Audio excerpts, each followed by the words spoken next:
perimeter and coordinate infrastructure repairs. USAR operations continue on both incidents and are moving quickly through the areas with minimal impact. We continue to pre-position resources, and we currently have a mobilization center in Riverside County at Beaumont that are available for any potential new starts. CAL FIRE will continue to support our partners in Unified Command, and we would like to request that you remain patient with us during this difficult time. For the most current fire information, please visit fire.ca.gov. And next, I'd like to introduce LA City Fire Chief.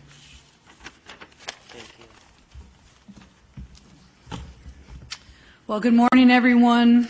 And due to the continued around-the-clock efforts of our firefighters, first responders, and all those that are assigned to the incident, we are very fortunate that this last wind event did not cause any expansion of the Palisades fire. In addition, as I mentioned yesterday, the brush fire in the Lakeview Terrace area of Los Angeles was aggressively attacked and halted.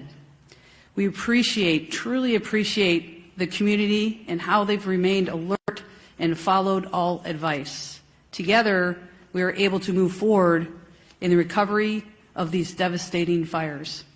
As we take a step back and we've made it through this wind event, I think it's really important just briefly we talk about the winds aren't necessarily here in the city, but with that we still have, a large amount of unburned dry fuel with low humidity. We need to make sure that the community is thinking about how to prepare and prevent at this point, and also what we just heard is there's a potential Santa Ana winds coming on Monday and Tuesday. Now, to focus on a different area as we're coming out of these wind events for unimpacted areas of the city, just as we take a big step back. There are more extreme winds on the horizons, like I said, next week, and our community needs to remain ready. It is important that you protect yourselves and your family by planning, preparing, and staying aware. Flying embers from a wildfire can destroy homes over a mile away.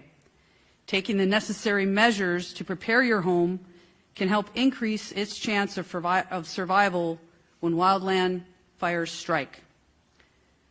Clear all brush within 200 feet of your home. Allow the LAFD and other first responders that fighting chance to respond quickly if a wildfire reaches your community. For more information, visit lafd.org/wildfire. I will now provide an update on the Palisades fire. The fire is 23,713 acres with 22% containment with 5,032 personnel assigned. Using infrared mapping, air and ground resources continue to seek out hotspots and putting them out. Favorable weather conditions assisted firefighters in increasing the containment and extinguishment. Now, I know that the question of all of us up here is on the top of your minds of when we can return and you can return back to the communities. I can tell you, know that we are working as quickly as possible to do just that, to make sure that this is safe for you to return to your communities. The ongoing search and rescue mission continues to limit utility agencies' abilities to repair infrastructure. I can tell you the entire city family is working collaboratively to get you back into your homes and communities as soon and as safely as possible. I just want to give you one small example of this. Yesterday, our hazmat teams from across the state worked tirelessly for the purpose of ensuring that when the evacuation orders are lifted, our community members can rest assured that their homes have been scanned and screened and cleared of any dangerous chemicals. This will take time. So, when we ask you to remain patient, know that together we are working around the clock to get you back to your homes and to the community. With that, I would now like to introduce Sheriff Luna. Good morning, Robert Luna, Sheriff of Los Angeles County. Personnel deployment, it remains about the same. We have about 1,300 deputies to both incidences, both at the Eaton Fire and Palisades Fire. We have about 220 California Highway Patrol officers. The governor asked that we surge more CHP officers into both areas from a looting perspective, so they've been working with our folks to do that, so I thank the governor for his support. We still have assistance from the Drug Enforcement Administration, from the Los Angeles field office. We have over 20 agents with us that are assisting us, and we still continue to have well over 900 California National Guard personnel that are assisting multiple agencies in our area, the impacted area here. Evacuation orders remain. They fluctuate between 100 here, 100 there. They go up, they go down, but under evacuation orders, about 82,400. Warnings, about the same as yesterday, 90,400. Please keep up with the information we're putting out, because that could change, hopefully for the better, but we'll see what happens. The curfew is still in effect from 6 p.m. To 6 a.m. So again, you don't belong there. Please do not go there. Regarding arrest for the LA County Sheriff's area, our total is at 47. We have 36 at the Eaton incident and 11 at the Palisades incident. Palisades increased by several. Last night, 3, 36, or I'm sorry, Eaton did not increase. The arrests that we continue to see, and I want to just a point of clarification for our community members. One is I talk about curfew, which takes place from 6 p.m. to 6 a.m. There is another penal code that we use during the day, because if you are not supposed to be in an evacuation order area and a law enforcement officer, deputy sheriff, CHP officer, LAPD, whoever it is, tells you to leave and you refuse to leave, you are subject to arrest during the day as well. I just want to clarify that again, if you do not have any legitimate business, day or night, do not go. You are subject to arrest. Regarding search and rescue operations, my other partners that have come before me, I think we're making it pretty clear that there are multiple reasons why we cannot let people in yet. Yes, we're trying to work towards that. I'm going to say it's probably at least a week out. You've heard that already.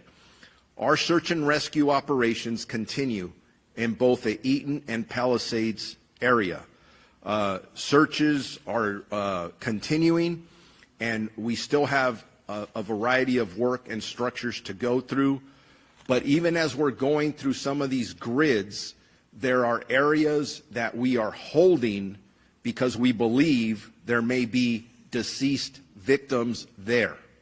We have to hold for the right time and the right resources to process the scene correctly, and that's going to take a little while. Please be patient with us. We know people want to get back into their neighborhoods, but we're talking about people who have passed, and that's not always a good thing to talk about.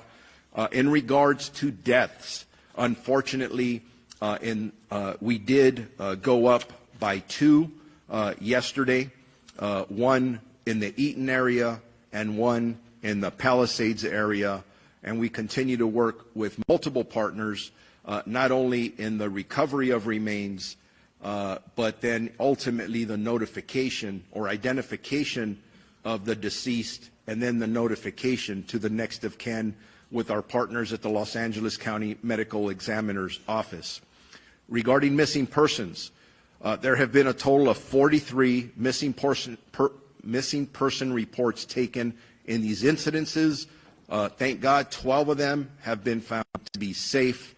That's an increase of 7 more that were safely found, but that we do have 31 active missing persons reported, 24 in the Eaton area. That is an increase of 4 from yesterday, 7 in the Palisades area, which is an increase of 1 from yesterday. As I conclude, if you have any questions about updated either evacuation orders or warnings, road closures, please go to lacounty.gov/emergency. I will now introduce the Chief of Police for the Los Angeles Police Department, Jim McDonald. Thank you, Sheriff. Good morning. Over the last week, the magnitude of this disaster has come into focus. I remained humbled by the scope of the destruction, but also amazed by the countless acts of kindness I've witnessed and the heroic acts undertaken by so many. We'll continue to remain committed to protecting lives and property and remain focused on keeping the public safe. As all stakeholders continue to work to make evacuation zones safe for repopulation, please know that LAPD remains on tactical alert and will continue to dedicate whatever resources are necessary to keep everyone safe. For the upcoming 24-hour period, LAPD will continue to deploy approximately 600 officers to the impacted areas, with support from the Los Angeles Airport Police, Port Police, and the National Guard, who provided approximately 600 soldiers assigned to the Palisades incident. We're very grateful for their support. Also joining our efforts, the California Highway Patrol sent additional officers to the Palisades area, and these contributions are important as they free up LAPD officers to stay focused on crime suppression and investigations. We've deployed volunteers from Team Rubicon who are answering questions at checkpoints and are easily identifiable by the gray T-shirts. I want to thank our LAPD officers and our partner agencies for their ongoing support in keeping our community safe. On the missing persons front, we continue to dedicate resources to all reports of missing persons. As of this morning, we have 38 reported missing. 30 of those have been found safe. 3 have most likely been found deceased, and 5 remain missing. We have no new fire area-related arrests or notable arrests within this last 24-hour period. If you notice anything suspicious or potentially connected to these incidents, please report it immediately. You can do so anonymously through Crime Stoppers or by calling Los Angeles Crime Stoppers at 800-222-TIPS or by visiting lacrimestoppers.org. In closing, I know that for so many, the events of the last few days have been life-altering. Please know that as we move forward, the LAPD remains committed to keeping you and our community safe as we recover. Thank you. I'd like to introduce now U.S. Environmental Protection Agency Incident Commander Tara Fitzgerald. Thank you. Good morning. I'm Tara Fitzgerald. I'm with the United States Environmental Protection Agency. The U.S. EPA has been tasked by FEMA to conduct Phase 1 household hazardous materials removal in the burn footprints. We are beginning this work today. We have personnel on the ground in both the Eaton and Palisades footprints conducting assessments. We're working closely with state and local agencies to conduct this work, and the initial phase of household hazardous materials includes removal of the most immediate risk to public health and workers returning to work within the burn footprint. That includes things like pesticides, batteries, including the risk of damaged lithium-ion batteries, fuel, and other things that would normally go to a household hazardous waste management landfill. Again, we are working quickly to ramp up and look forward to being able to support this recovery effort. Next up is LA County Public Works Director Mark Pestrea. Good morning, everyone. And again, my heart goes out to the residents of both fire areas within the city and the Altadena area. Right now, the public works directors from both City of Los Angeles and myself for the County of Los Angeles are actively assessing the damage that's occurred to these fires and making provisions to create safe access for our residents and make the lots safe as well for enter. We are advising the sheriff and the chief of police from the cities about repopulation. Our part in that is to be certain that we can get a resident back in free from hazards when they enter their property. The properties have been damaged beyond belief. They are full of sediment, debris, silt, and hazardous materials. You just heard our partner from EPA who are here to help us remove and prepare the area, remove the toxics from the facilities. But what remains is a load of debris that also has to be removed from the site. So we are working on that process of debris removal in conjunction with the City of Los Angeles. We are also working with utilities, as I said, to restore power, water, and sewer to locations. all of which have been damaged to the point that they cannot be delivered safely currently in most of the areas. Some areas, as Sheriff alluded to, may be able to return because those communities didn't suffer this much infrastructure damage. We are also, as the Chief Engineer of the Los Angeles County Flood Control District, we are also assessing the impact to the flood control system that serves the entire region, including both these burn areas. Both areas suffered watershed damage, burn to such a significance that we expect massive debris laden flows when it rains. Our system of flood control is designed to handle that debris along with the streets. However, in an event that we have major rain, we do expect that all of the street areas and all the communities will be impacted by debris flows that could be hazardous to human health. In order to address this, we are developing plans for both areas to capture and hold this debris back as much as we can during a rain event. I have to give everyone an early warning that we do expect the window to open for rain in the later part of this month, and so we are already pre-deploying labor forces into the area to make sure that the flood control system is ready as well as our street system is ready, again, as much as possible for that rain event. So we are coordinating utilities. We're advising both the city and the county about our readiness for people to return. That work is ongoing, and we will continue to provide updates as we make our way through the system so that essentially you can live there safely and our first responders can serve you. That's the other thing is we could have incidents once you get back in, and we need to have the access in place and the water in place to, take care of what may be future incidents, even structure fires. So there's lots of work to do for our public works agencies in order for us to say that these areas are ready to be restored. Lastly, on rebuilding. The rebuilding process will be streamlined. It will be organized as directed by both elected bodies, but particularly the Board of Supervisors have directed me to prepare the Altadena area as if it is a master plan community in which we are redeveloping the entire area.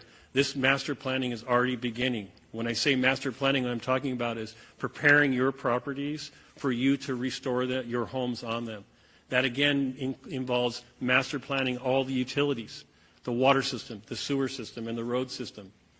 The first step in that process of development is to remove the debris from the site. As you heard from EPA, they'll take the toxics off. The county, in conjunction with the city, will be doing a debris removal process in which we will work together to safely remove the debris from an environmental perspective and from a site readiness perspective so that your property will be ready to be rebuilt on properly and orderly. That system is already in place. We're working with the federal government and the state government to put that into place, and there'll be more information to come on that process. If you want to learn more about the rebuilding process, please go to recovery.lacounty.gov. Thank you.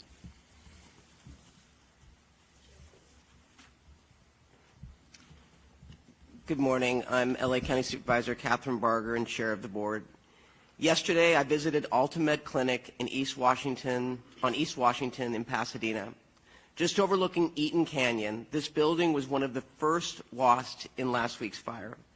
The AltaMed Clinic is right next door to a skilled nursing facility, the same one that I'm sure we all watched that was evacuated because there were elderly residents and they were being wheeled down the street while embers blew past the building as it burned.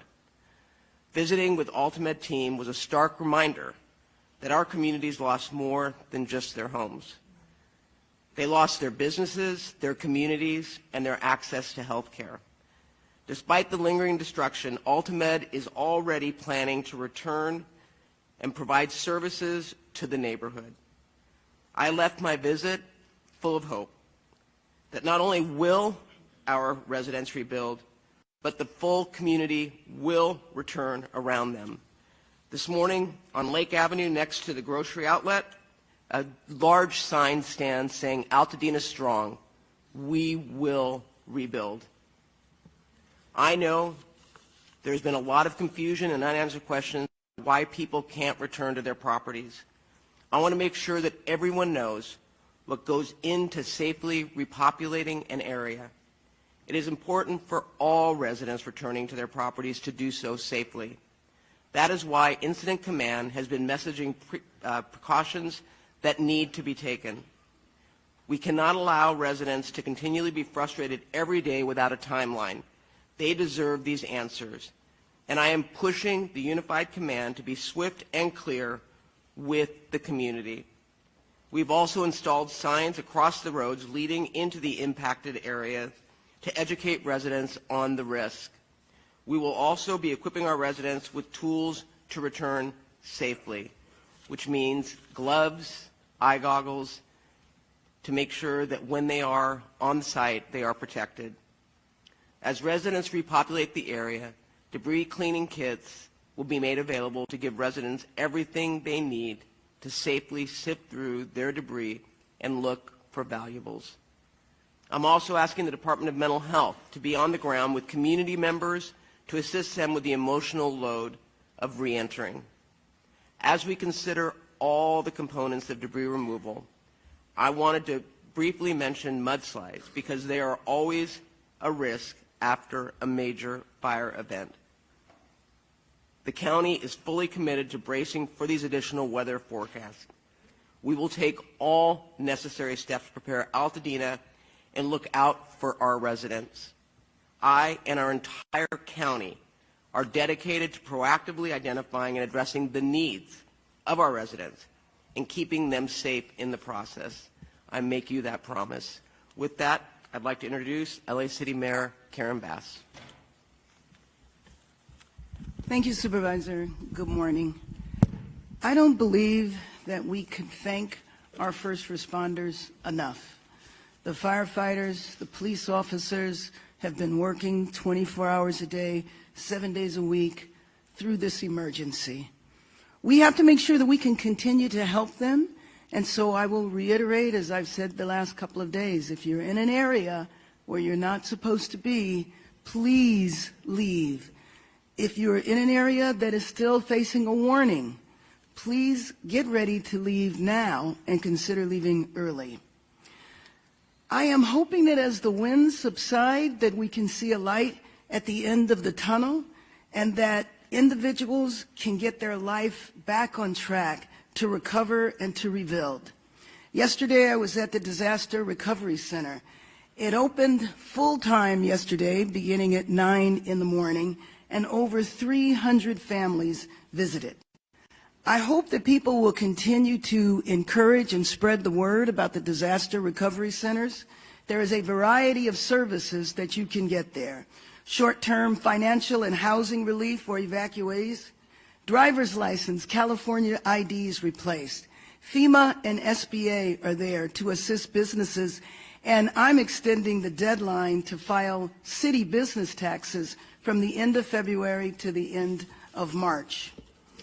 Crisis intervention services are there, and while you're in the recovery center, you can see the emotional toll that this disaster has taken on people. As I spoke to people who had lost their homes or who were not sure the status of their homes, missing pets, the toll you can see mounting on them, but what was hopeful was the fact that there were services there to take care of them. There are mental health and other social services that are there. I was also encouraged that there were a number of people sitting at the city services tables who were ready to rebuild. The executive orders that were put in place are already being implemented. City departments were there. Building and Safety, Department of Water and Power are there on site. And I want to thank the incredible work of many nonprofits. Of course, the American Red Cross, Team Rubicon, Habitat for Humanity, an organization that actor Sean Penn created called CORE to help people get housed as soon as possible. And then yesterday we received an important announcement from our insurance commissioner, Ricardo Lara, that State Farm Insurance will offer renewals to affected policyholders. This is extremely important because we know in some of the affected areas, insurance companies were already pulling out.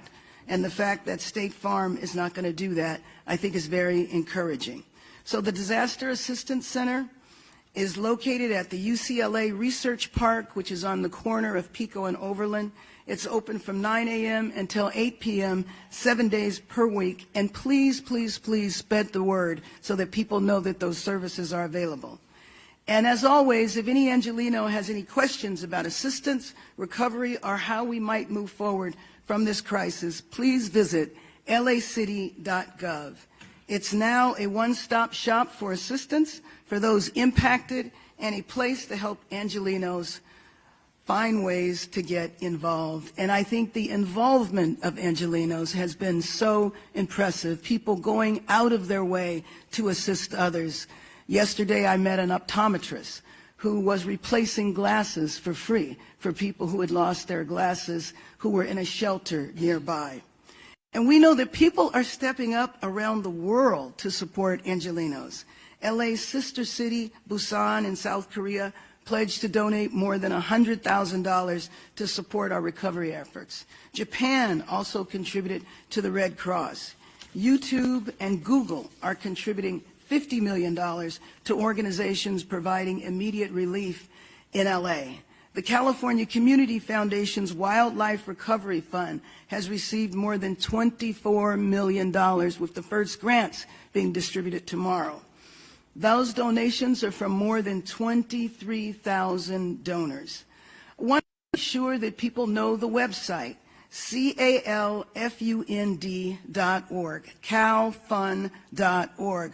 We're concerned, as has been mentioned in previous press conferences, that there's a number of sites that are fake, and we want to make sure that people give to the correct site, calfund.org.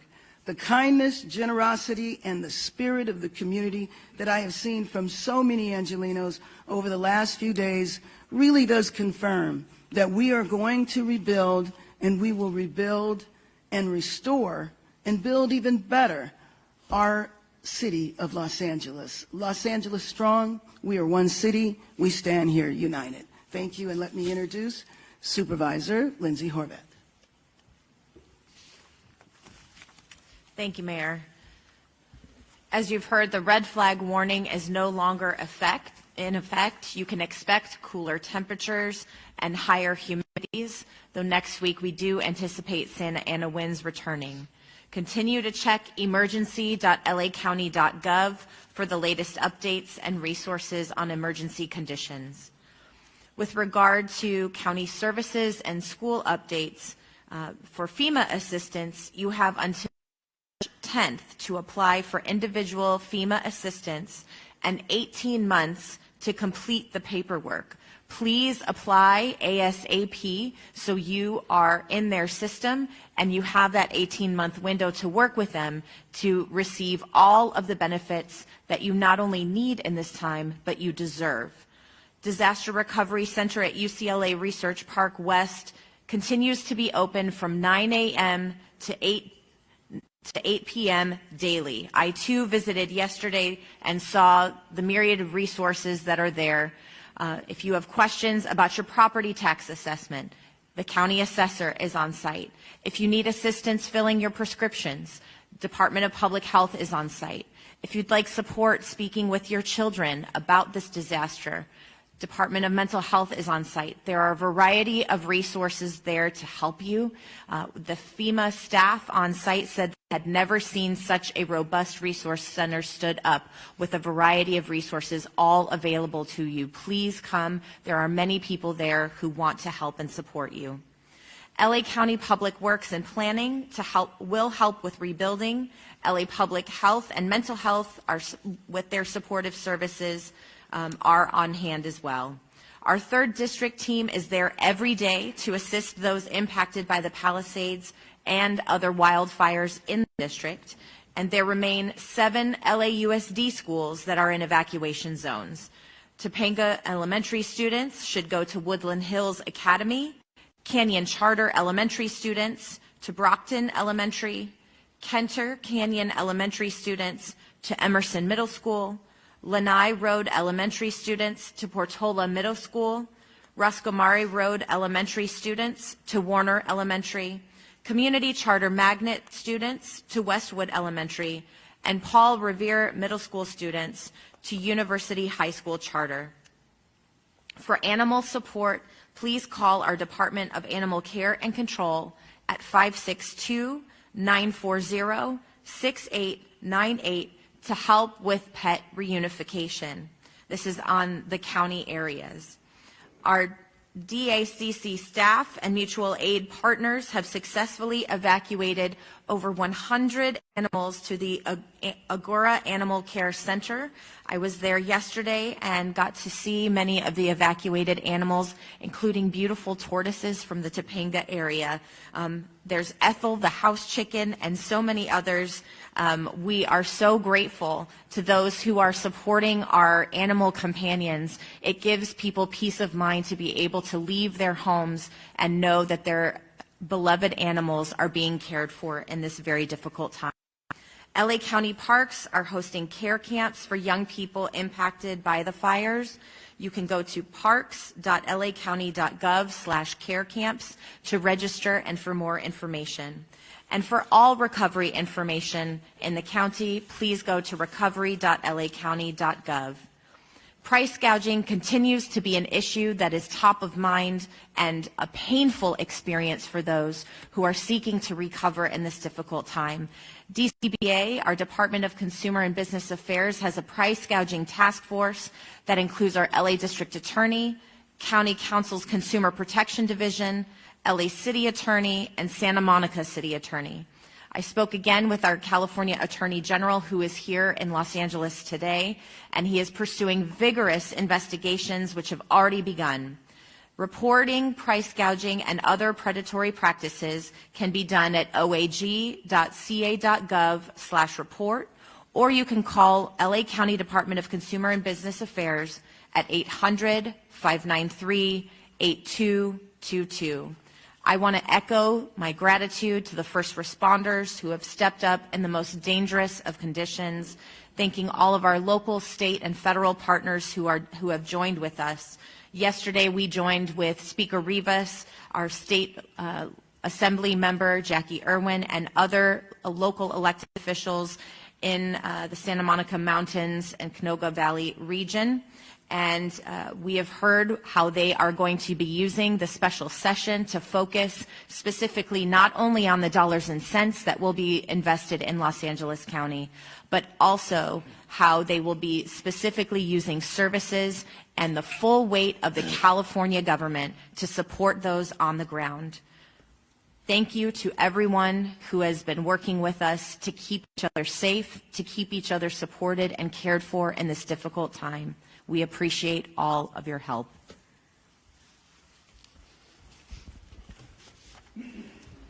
Helen Chavez Garcia, Communication Director for Chair Catherine Barger. We thank the Superintendent of Public Instruction, Tony Thurman, for being here today and showing his support. We will now transition to the question and answer portion of this press conference. I want to announce this is the last press conference that we will be hosting on a daily basis as a one-voice effort. We will transition to press conferences on an as-needed basis to show a unified voice. With that being said, please raise your hands, announce your name and the media outlet you are with, and a microphone will be brought to you. We're going to start over here on the lower left. Hi, Grace Tui, Los Angeles Times. We had heard about a landslide or a hillside collapse in the Palisades fire area and was hoping to get some details about that incident, what might have caused it, and if we're concerned that that might be an issue moving forward in either of the fires, obviously before rains even come. I know you guys were talking about rains. Thank you for your question. Mark Pastrella, Director of Public Works, LA County. In a joint effort, the City of Los Angeles and the County of Los Angeles, including the LA County Flood Control District, has been assessing the watershed areas, including geology, soils, and water conditions in both watersheds that have been burned. The area that you're talking about, the Palisades, is suffering right now. What you'll see on the slopes, you'll see what we call dry ravel, which is these slopes that are oversteepened have been really dried out, and you will see this raveling of the slopes and what looks like a landslide, and it is a landslide, debris into the streets and into properties. Some of this material is supporting some of the structures that have remained behind. There has been inundation to some extent of water into the system. You can imagine the amount of water that was placed in the firefighting effort. There were also gas lines and water lines that were destroyed in the system. I can speak for our LA County waterworks system in the Malibu area, where we have assessed our system and got all of those, cut water off where we didn't need it leaking all over the street. We did that for two reasons. One is because we wanted to maintain a water pressure in the system and not lose it to properties, but also in anticipation that it could grease the wheel of landslides. One of the other areas that residents may be noticing is the Topanga, the lower Topanga area. We're having a significant amount of this dry ravel condition in that area as well. We're working in consultation and side by side with Caltrans to maintain those slopes so that we can continue to have access into the area. So a warning to all the residents, no matter where you live in LA County, if you have slopes behind your homes, or if you're located on the top of a slope, these slopes have become fragile. The soil that is supporting your home have all become fragile and damaged, if you will, due to the events that we've had, wind included. There are mud and debris, as Supervisor Barger said, debris flow hazards that are existing even when it's not raining. So we want people to be very careful. If a resident is noticing any of these conditions in and around their property, in the fire area or outside of it, please contact 211, and we will set a team of geologists and soils engineers and flood control engineers to take a look at your property and make an assessment as to what you might do on your property to safeguard your property. And we'll go right here in the middle. Microphone, please. Jorge Macias, La Opinión newspaper. As everybody knows, many people living in Altadena, they were renting and they lost everything too. Many of them were not owners of their house. So what specific help by the city, the county, or the state are for those people who were renting or who were undocumented? And the second question is about the cleaning up. Can you please tell us about what kind of health dangers are for people if they start the cleanup by themselves and moving debris, as you mentioned today? So I think on the first one, what I will tell you is that we recognize that there are many people that were not owners of the homes that were destroyed. And that's why it's important to go to these centers that have been set up both in the west side, but also Pasadena City College on Foothill Boulevard, to get more information about the resources available to help them relocate. Because we're cognizant of the fact that we're not just targeting homeowners, but also those that have lost a rental piece of property where they were renting. And so, you know, we're constantly moving forward, recognizing that it's not a one-size-fits-all. And so, again, these centers, as the mayor said and my colleague, Supervisor Horvath, have everything under one roof. I've been out there, and I've been so impressed with the fact that you can get, you know, documents, information about rentals, I mean, across the board. So I would encourage people to go and access all that information. And then I'm going to let Mark Pastrella answer the second part. Supervisor, I have Dr. Davis answer the health question. Come on. Hello, Dr. Manju Davis, Los Angeles County Health Officer with the Department of Public Health. It's a great question that you ask. You know, we talk about getting folks and cleaning up before people get back, but we recognize that there may be a point where people do get back. But understand that as you think about fire-damaged areas and everything that was in that, there will still be some hazards. You know, there's asbestos, there's heavy metals, and other chemicals that would need to be taken care of. And so as people go back into these areas, we really want them to take precautions. So wear closed-toe, sturdy shoes. You know, keep an N95 mask or a P100 mask on in order to not breathe in any of this dirt and contaminated ash that's in that area as you move around. Just consider it as if you're walking into a dirty room with lights. Each time you move around, each time you move something, it sort of stirs that up, and there's some risk related to that. So even wearing goggles as you do that is important to do as well. And as you're coming out of that area, you know, try to dust yourself off. Use baby wipes to, you know, clean that off so you don't take that into your car or wherever you're staying. But there are those risks that are still there, which is why this debris removal process must happen in a certain way. take out those visible hazardous household materials that may be there. Then think about how that cleanup is going to happen in terms of the fire debris, the burned structures, the materials that were there, the foundations, all of that must happen in an organized way. And so there has been an order released in order to specify that unsafe removal of fire debris should not happen, and to specify that must have the hazardous materials removed first, and then debris removal program will be put in place. If you choose to do it on your own, you must follow certain steps and get approval prior to that happening. So those are some of the risks, but we know that as people go back, we do want them to wear those N95, wear sturdy shoes, long sleeves, long pants, and wear some goggles if needed as you go through and assess your property. Thank you. We're going to go over here in the front. Sorry.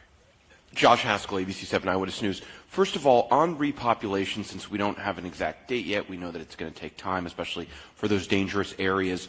We're getting a lot of questions about people that they don't necessarily want to go back and stay or spend a lot of time there. They want 15 minutes. They want to get that medication, take a look at their property, have eyes on their property. We know that there were escorts, then there weren't escorts. What is the current status of that? How do people get in contact to get a particular escort to their property? Who can they reach out to? And also some of the questions that we're getting from viewers, I just want to ask one. It's about water quality. If you don't live in the fire zone, what is the state of your water? Has ash gotten into the entire water supply? Thanks. Yeah, so that's a good question. So I'm going to answer as a member of a unified command team, because when you talk about water quality, we're talking about public health. When you're talking about hazardous materials, we're talking about Fed EPA. You know, we have three types of structures that are in the burn area, the evacuation area. We have structures that are unaffected, we have structures that are damaged, that are still standing, and we have structures that are destroyed. It's just the foundation. So we want to make sure that some of the things that we do to allow people to enter the area to see those three types of structures, because there won't be any medications left at homes that are completely destroyed and that are a foundation. And I think that the county's talked about how you can get prescriptions filled immediately through public health at the recovery centers, if you visit the recovery centers. So what we're trying to do is render the area safe. What does that mean? The fire is out. The fire department has taken care of that danger. Right now, utilities are making sure that there's no danger for people in the area of electrocution or natural gas explosion. So they're shutting off the natural gas, they're cutting the electrical lines, so there's nothing that you can touch and get electrocuted if it was re-energized by accident. And we're removing the health danger by getting the household hazardous materials out so you can come into the area safely. That doesn't mean you can stay there, but it means the area is safe. You cannot get electrocuted. We won't have a natural gas explosion. The fire's been extinguished, and we've removed the hazardous materials that will be dangerous to your health. And that's the job of the EPA. That's what will allow people to come back for 15 minutes, or possibly people to come back to a home that's undamaged and reoccupy it. But for the ones who want to see their home that's been destroyed just for some personal closure, we still have to do those core, the core actions that I just described. The last thing we want as public safety and the county and city leadership, we don't want people going back to an area and getting injured. But we're doing it just as quickly as possible, because we know that there's a lot of conversation about when can I come back. They want a date. We don't have a date, but we're trying to render the area safe.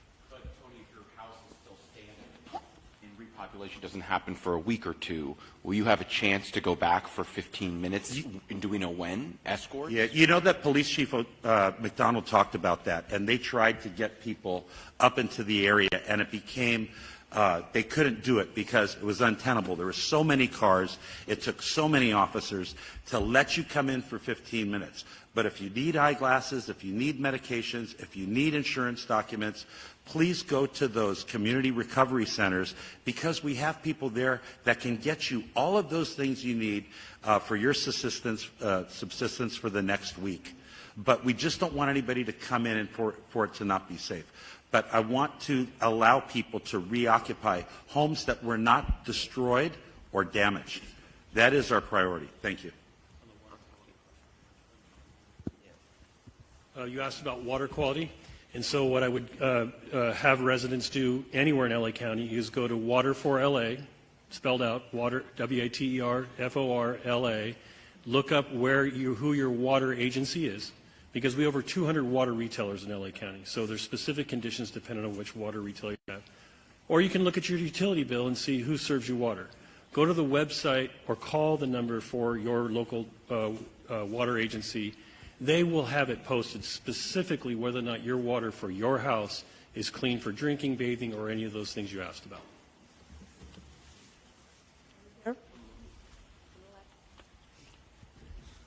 Sheriff Luna, you spoke about recovery of human remains in the area. I'm wondering if you're able to tell us specifically how many of these locations you potentially have to search for today. I'm going to answer that, a variety of them. You're looking for specific numbers.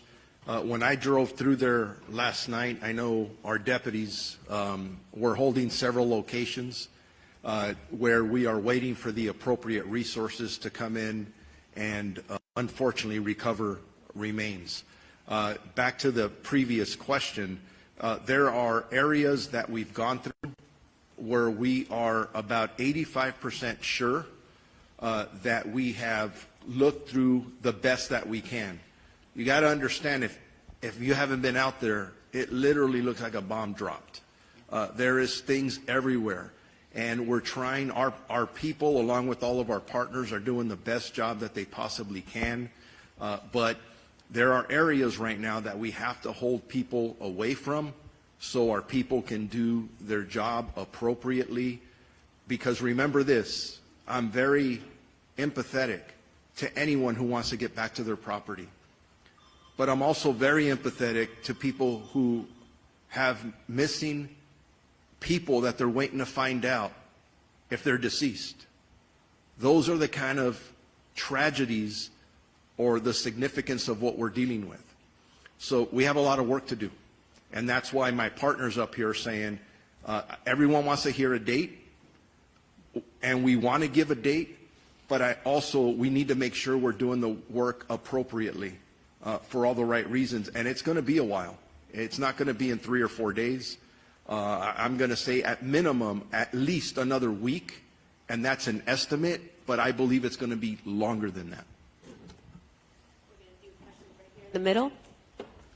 Hi, this is Kate Cagle from Spectrum News 1. I have 2 questions. One is that we've spoken to some residents in the Altadena area saying that their insurance company is asking them for photos of the damage. So what is your advice to them as far as the fact that they can't get back and get them?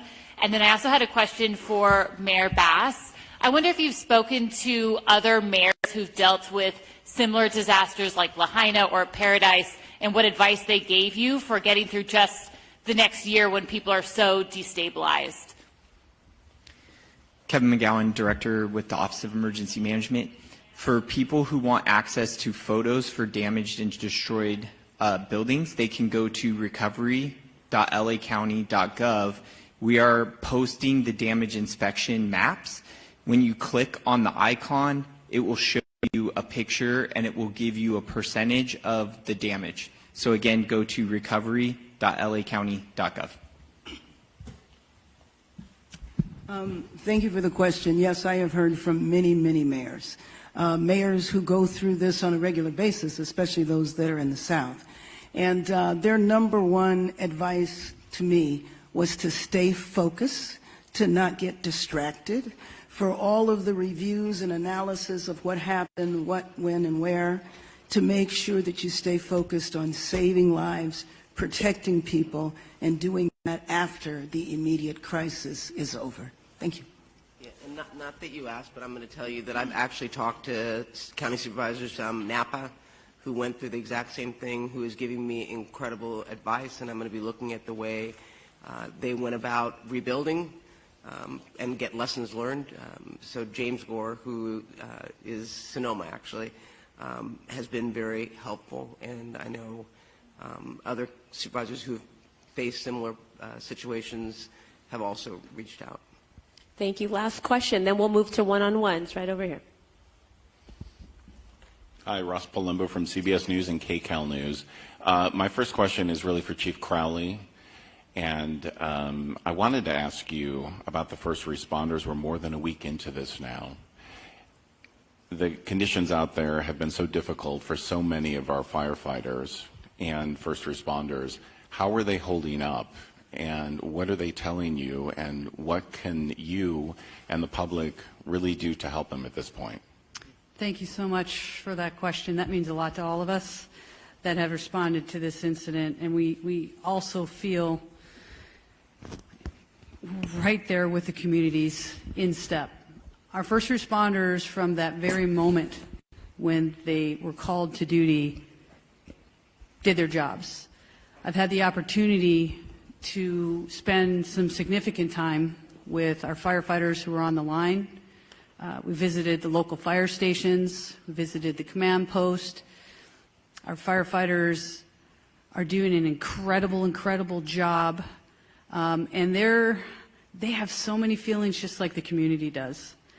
I tell you, our firefighters, first responders, everybody that's involved with this, the amount of love and outpour and support from across the world, all the way down to the absolute community members that were negatively impacted and really heavily impacted by this, they feel that love and support.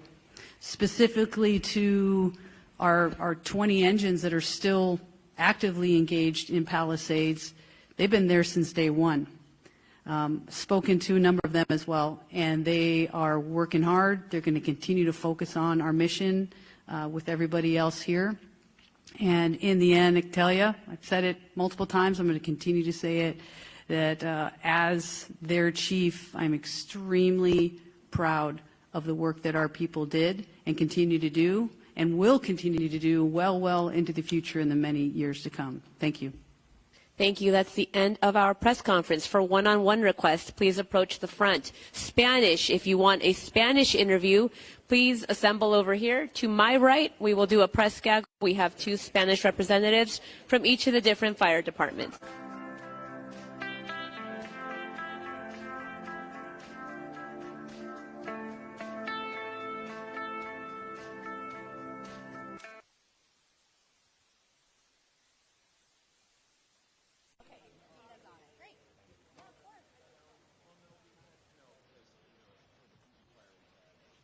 Thank you for watching. Make sure you subscribe to our YouTube channel and be sure to watch more videos from Fox, Illinois.